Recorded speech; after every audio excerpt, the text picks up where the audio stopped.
আপনি কি প্রধানমন্ত্রী গ্রামীণ আবাস যোজনায় ঘর পেয়েছেন? যদি পেয়ে থাকেন তাহলে আরো সরকারি সুবিধা অপেক্ষা করছে আপনার জন্য।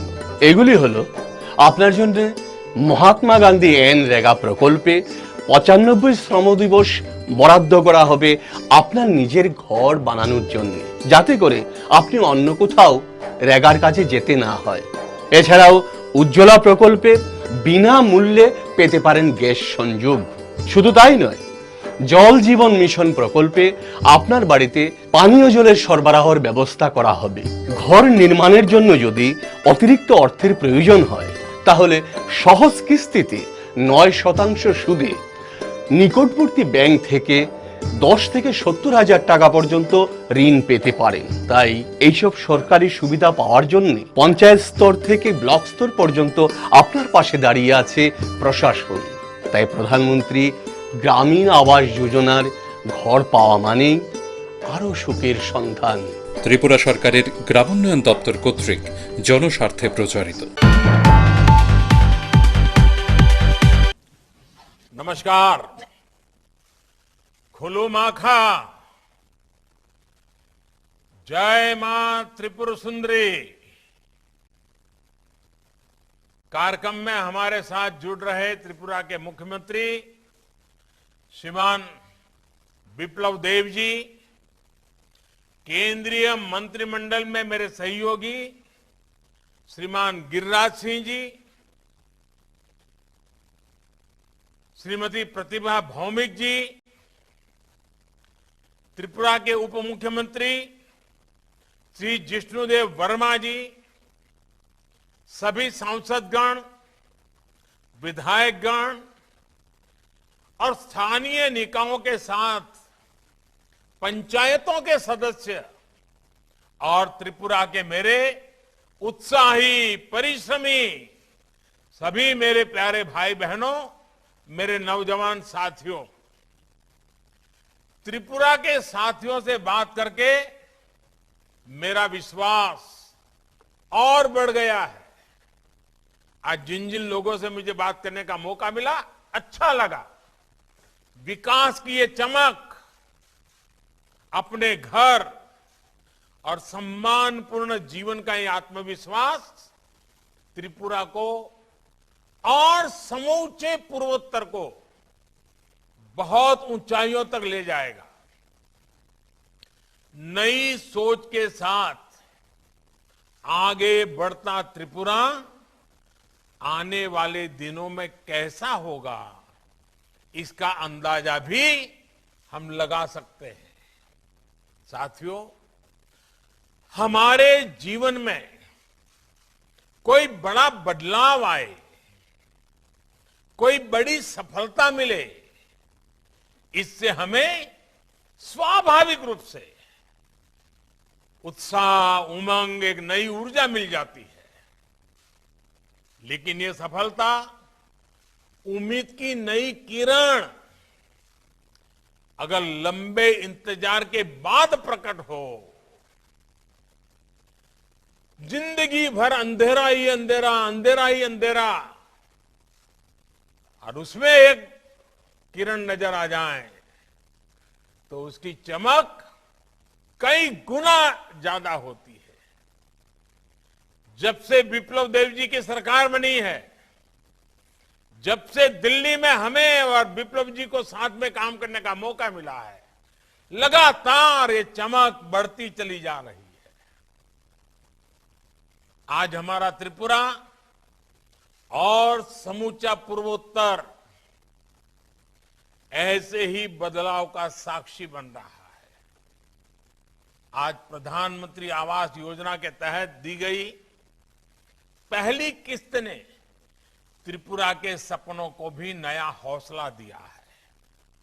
मैं पहली किस्त का लाभ पाने वाले करीब करीब 1.5 लाख परिवारों को, सभी त्रिपुरा वासियों को हृदय से बधाई देता हूं। मैं मुख्यमंत्री बिप्लब देव जी और उनकी सरकार का भी अभिनंदन करता हूं तो उन्होंने इतने कम समय में सरकारी कल्चर को पुराने काम करने के ढंग को, पुराने रवैये को बदला है। जिस युवा जोश के साथ विप्लव देव जी की काम कर रहे हैं, वही युवा जोश, वही ऊर्जा पूरे त्रिपुरा में दिखाई दे रही है। साथियों, मुझे याद है 4-5 साल पहले तक लोग कहते थे कि त्रिपुरा में दशकों से एक ही सिस्टम चल रहा है, यहां बदलाव संभव ही नहीं है। लेकिन जब त्रिपुरा ने बदलाव करने की ठानी, तो त्रिपुरा का विकास रोकने वाली पुरानी सोच को पूरी तरह बदल डाला। अब त्रिपुरा को गरीब बनाए रखने वाली, त्रिपुरा के लोगों को सुख सुविधाओं से दूर रखने वाली उस सोच की त्रिपुरा में कोई जगह नहीं है। अब यहां डबल इंजन की सरकार पूरी ताकत से, पूरी ईमानदारी से राज्य के विकास में जुटी है। अब अगरतला और दिल्ली दोनों एक साथ मिलकर त्रिपुरा के विकास के लिए नीतियां बनाते हैं, मेहनत करते हैं और परिणाम लेकर आते हैं। आप देखिए, बीते 4 वर्षों में त्रिपुरा के गांवों में करीब 50,000 परिवारों को पीएम आवास योजना के तहत पक्के घर बनाकर दिए जा चुके हैं। अब करीब 1,60,000 नए घरों की स्वीकृति दी गई है। एक साथ, एक ही बार में जो घर स्वीकृत हुए, उनमें से करीब 1.5 लाख परिवारों को आज पहली किस्त भी जारी हो गई है, और वो भी एक साथ, एक ही बार में, एक बटन दबा करके। त्रिपुरा का ये मिजाज, त्रिपुरा की ये स्पीड कोरोना के खिलाफ हमारी लड़ाई में भी देखने को मिली। 45 साल से ऊपर की उम्र के लोगों में पूरा 100% वैक्सीनेशन करने का रिकॉर्ड सबसे पहले त्रिपुरा ने ही बनाया था। और अब त्रिपुरा 18 साल से ऊपर की पूरी आबादी के भी 100% टीकाकरण के करीब है। साथियों, पहले देश के उत्तरी और पश्चिमी हिस्सों से हमारी नदियां तो पूरब आती थी, लेकिन विकास की गंगा यहां पहुंचने से पहले ही सिमट जाती थी। देश के समग्र विकास को टुकड़ों में देखा जाता था, सियासी चश्मे से देखा जाता था। इसलिए हमारा पूर्वोत्तर खुद को उपेक्षित महसूस करता था।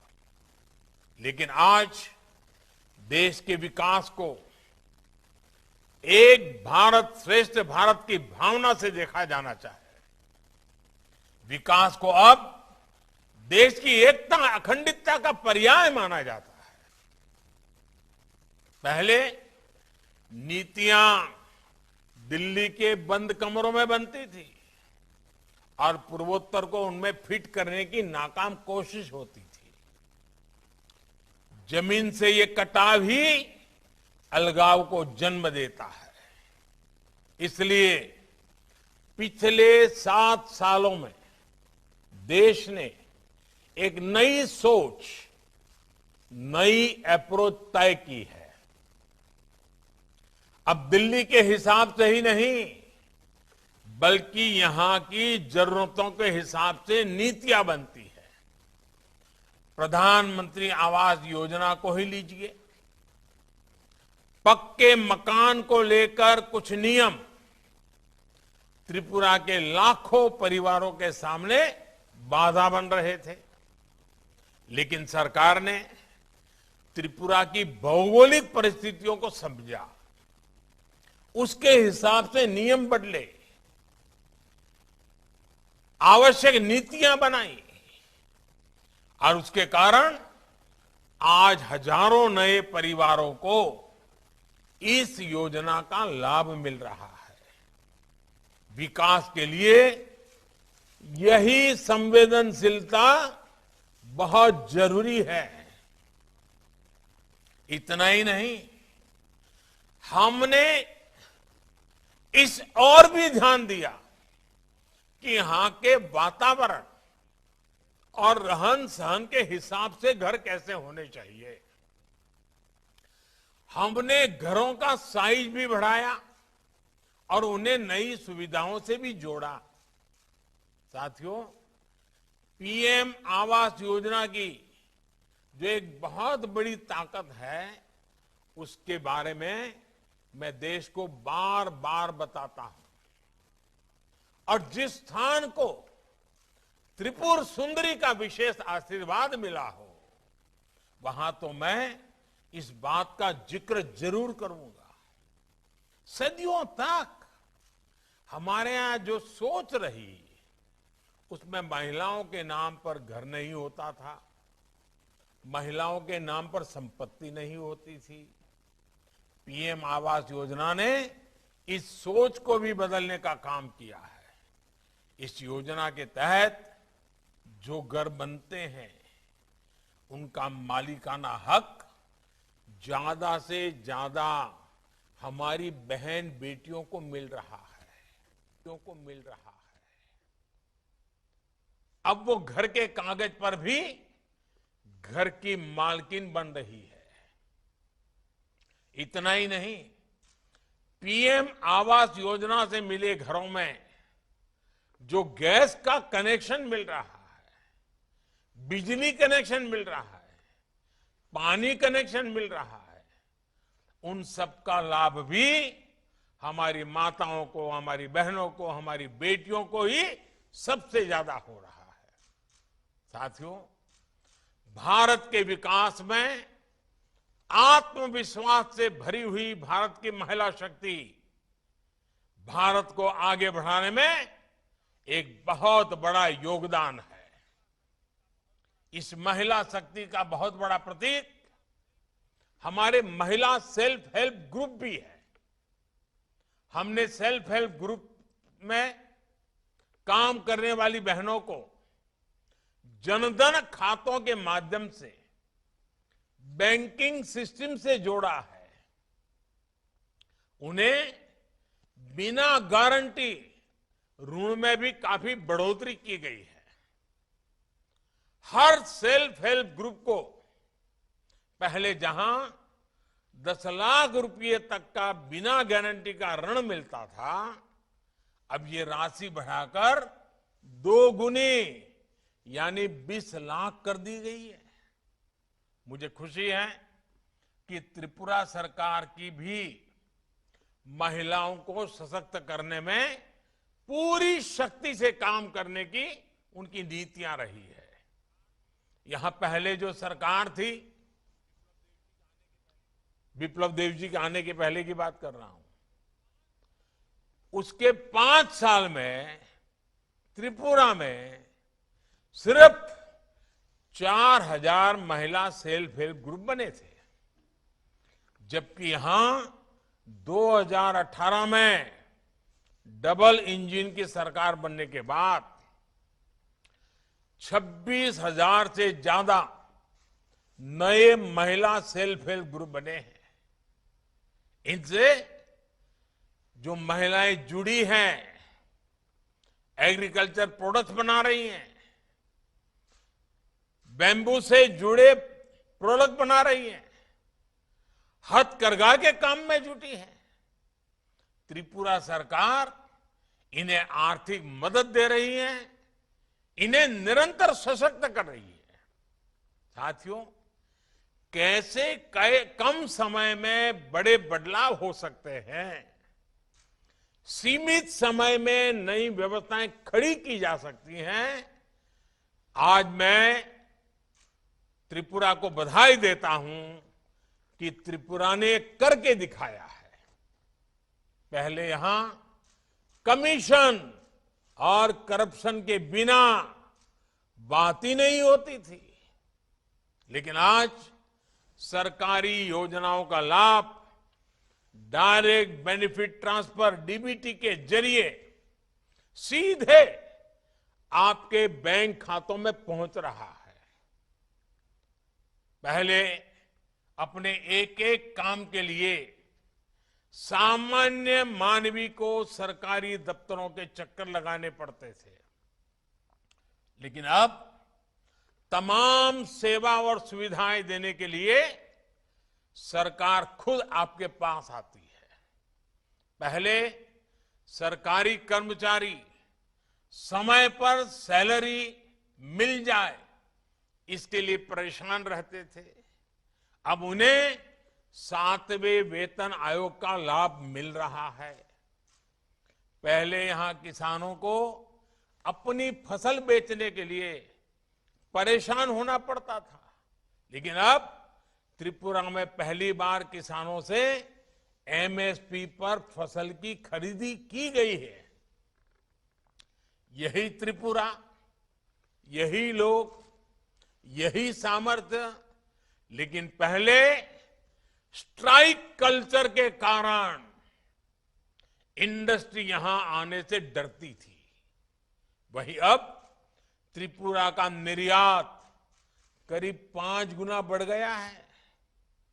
साथियों, त्रिपुरा में डबल इंजन की सरकार से जिन्हें लाभ हो रहा है, उनमें से अधिकांश गरीब, दलित, पिछड़े और विशेषकर हमारे आदिवासी समाज के भाई बहन हैं।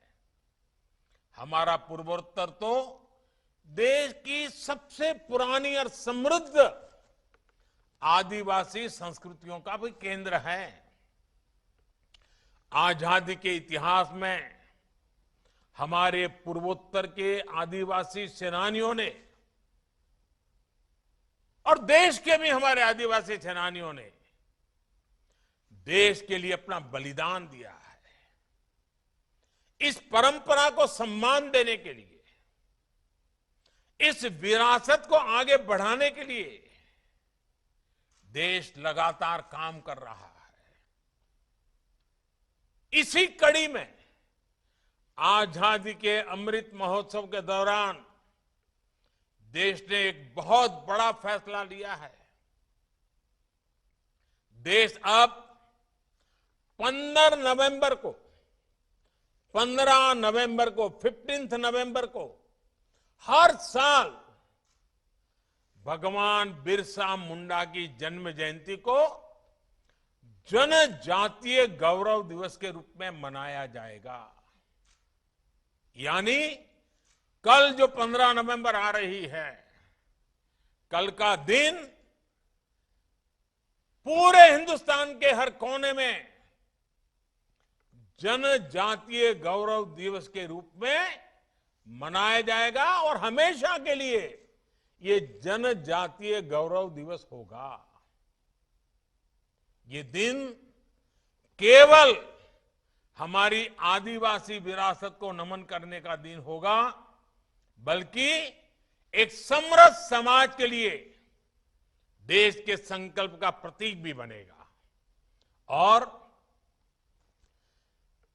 जब जनजातीय गौरव दिवस की मैं बात करता हूं, जैसे आजादी के पूरे आंदोलन में 15 अगस्त का एक विशेष मूल्य है, जैसे लोकतांत्रिक मूल्यों की हमारी परिपाटी में 26 जनवरी का एक विशेष मूल्य है, जैसे हमारी सांस्कृतिक परंपराओं में राम जन्मभूमि का राम नवमी का महत्व है, जैसे हमारे जीवन में कृष्णाष्टमी का महत्व है,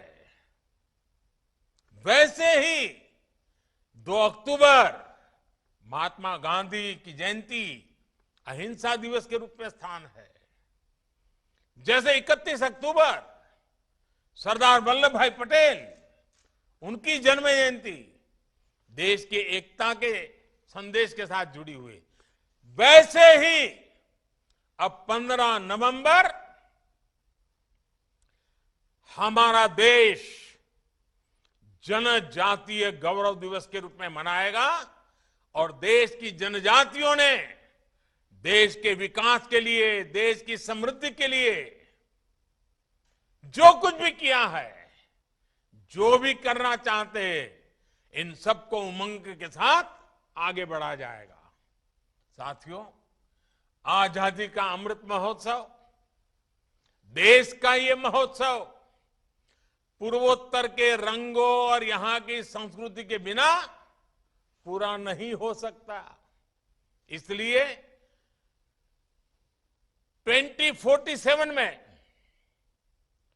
जब देश की आजादी के 100 साल होंगे, 2047 में आजादी के 100 साल पूरे होने पर देश जिन ऊंचाइयों को हासिल करेगा, उसका नेतृत्व, उसमें बहुत बड़ा योगदान ये मेरा पूर्वोत्तर को करना है। आज पूर्वोत्तर में विकास को हर दिशा में, हर आयाम में गति दी जा रही है। यहां प्रकृति और पर्यटन से जुड़ी इतनी अपार संभावनाएं हैं। दक्षिण एशिया से भारत को जोड़ने के रास्ते हैं। व्यापार के अपार अवसर है। ये सब संभावनाएं साकार तक होगी जब जहां आधुनिक इंफ्रास्ट्रक्चर होगा, बेहतर कनेक्टिविटी होगी। पिछले दशकों में इस दिशा में जो कमी रह गई, उसे आज तेजी से पूरा किया जा रहा है। आज पूर्वोत्तर में रेल कनेक्टिविटी बन रही है, नए रेल मार्ग बन रहे हैं। इसी तरह जिन इलाकों को पहले दुर्गम समझकर छोड़ दिया जाता था, वहां नए नए हाईवेज बन रहे हैं, चौड़ी सड़कें बन रही हैं, पुल बनाए जा रहे हैं। यहां त्रिपुरा में भी नई रेल लाइनों के लिए, नए नेशनल हाईवेज के लिए काफी काम हुआ है। ये आधुनिक इंफ्रास्ट्रक्चर आने वाले सालों में पूर्वोत्तर की पहचान को, यहां की प्रगति को नए सिरे से गढ़ेगा। मुझे पूरा भरोसा है कि हमारे ये संकल्प, पूर्वोत्तर में आ रहे ये बदलाव निकट भविष्य में देश को एक नई ऊंचाई पर लेकर जाएंगे।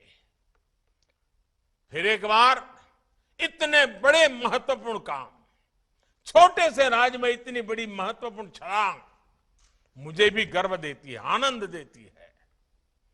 आप सब लाभार्थियों को, त्रिपुरा के नागरिकों को, पूर्वोत्तर के सभी मेरे प्यारे भाइयों बहनों को अनेक अनेक शुभकामनाएं देता हूं। आप सबको हृदय से बहुत बहुत बधाई देता हूं। बहुत बहुत धन्यवाद।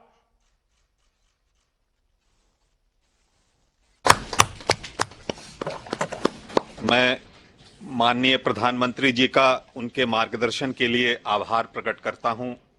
मैं केंद्रीय ग्रामीण विकास मंत्री माननीय श्री गिरिराज सिंह जी तथा त्रिपुरा के मुख्यमंत्री माननीय श्री विप्लव कुमार देव जी को धन्यवाद देता हूं। इस कार्यक्रम में शामिल हुए सभी महानुभावों एवं लाभार्थियों को हार्दिक धन्यवाद देता हूं तथा आदरणीय प्रधानमंत्री जी की अनुमति से इस कार्यक्रम के समापन की घोषणा करता हूं।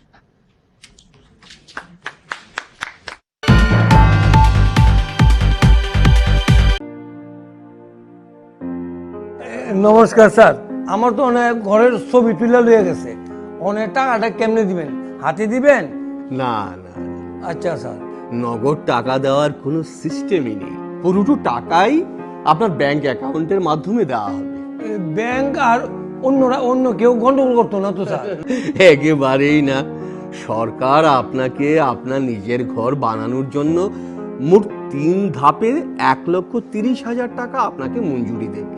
প্রথম ধাপে 48,000 টাকা দেবে, সেই টাকা দিয়ে আপনি জানালার উপর পর্যন্ত সেটাকে আপনি তৈরি করবেন। তারপর আমাদের টিম গিয়ে জিও টেকিং করবে। তারপরের ধাপে 4 পর্যন্ত করার জন্য সরকার আপনাকে 50,000 টাকা মঞ্জুরি দেবে।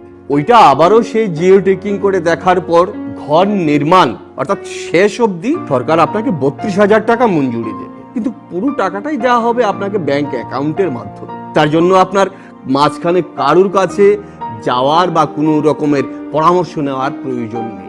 আচ্ছা স্যার, আমার একটা কথা স্যার, আমি ঘরটা কেমনে বানাবো স্যার?